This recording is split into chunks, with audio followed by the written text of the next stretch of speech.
而方面呢個小區咧，離珠海僅300米，周邊啲配套都係非常之完善嘅。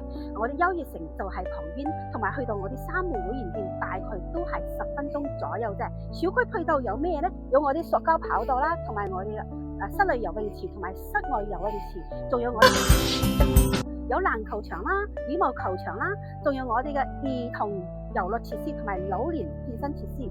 小區入邊嗰啲設施都係非常之完善嘅，同埋我啲會所啊，入邊仲有桌球室啊，方方面面都非常之完善嘅。事不宜遲，我哋想去加推嘅石洞睇一睇啦。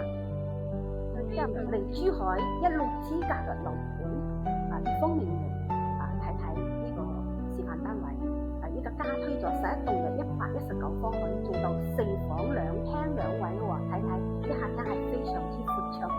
呢邊係送咗一個3平方嘅入戶花園，同埋呢度咧就係送咗個5平方嘅正常面積，呢度可以做書房，亦都可以做衣帽間嚟嘅。右晚間咧，廚房係做咗個開放式嘅廚房，L 型嘅設計都係非常之闊綽嘅。睇睇成個空間感係特別強嘅喎。尤其呢邊做咗全部落地玻璃，望住我哋嘅園林風景，風光係無限同埋特別養眼嘅。生活區呢邊咧，開發商原底呢度係一間房嚟嘅，開發商打通咗，變咗一個係開放式嘅一個大客廳。其實你如果係人多唔夠住嘅話，呢度做翻幅牆，做多個兒童房嚟㗎。呢個小區離拱北口岸僅9公里，10零分鐘揸車就可以去到啦。去到我哋嘅港珠澳大橋都係10零分鐘咋。去到我哋南平嘅華發商都係4公里左右，交通係四通八達，非常之方便嘅喎。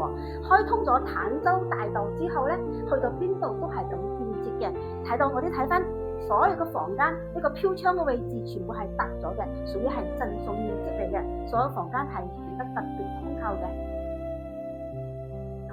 好似呢種100%使用率嘅戶型咧，而家單價只需要13800就可以攞低㗎啦。而且我哋都係精裝現樓發售嘅喎。如果係對呢個小區呢個樓盤有興趣嘅朋友，嗱聲問我攞資料同埋折扣啦。